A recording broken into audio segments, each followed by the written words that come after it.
There's a fun little story here on the sand. A coyote came off this bank up here. You can see his tracks coming from up there. Turned around here and went running. And over there it just startled a bird. It looked like one of the larger birds, so maybe one of the turkey vultures. But you can see here where it made a turn. And after it came out of here, let me go up here and show you. There's the coyote tracks coming out of this brush here. So it was kind of hiding up here probably. It looks like it came straight out of here.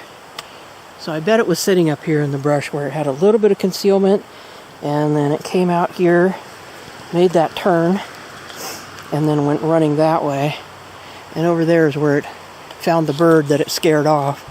Didn't catch it, but I'll go over there and show you. So we'll follow the coyote's tracks. They're not easy to see here because this sand is pretty firm. I'm not even making much of a mark in it, but there's tracks along here. Here's a couple in soil that is showing the tracks a little better. And right here in the more muddy stuff. It came over here. And then this sand is really pretty firm. So they're really hard to see in here. There's one, barely visible. And then I'm going to skip over this stuff because they come out over here.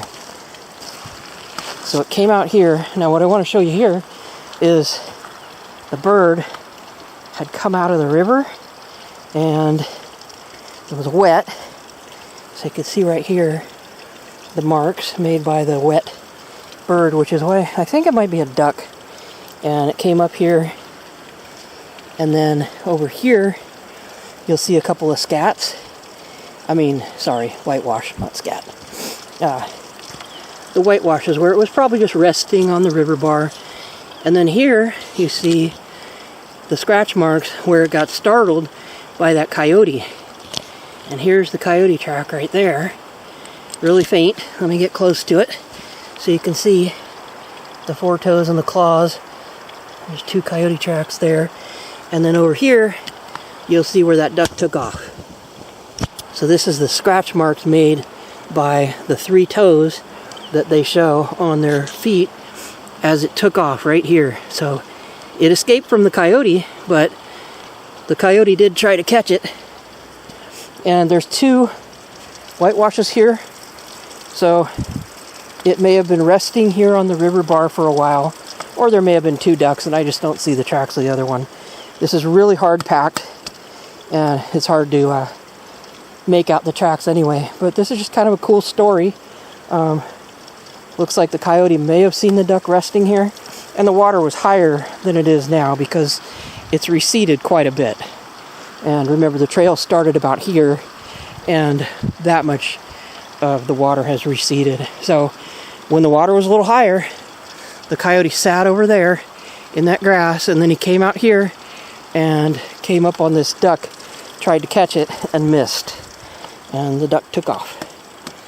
So there's a little tracking story, and that just was put together here on the Eel River, on the bank here. And so you can find stuff even in hard-packed sand.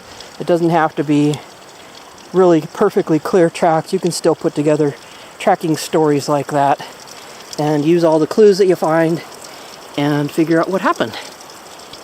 So there's our little story made of claw marks from a duck's feet and a few coyote tracks and a takeoff spot. Hope you enjoyed.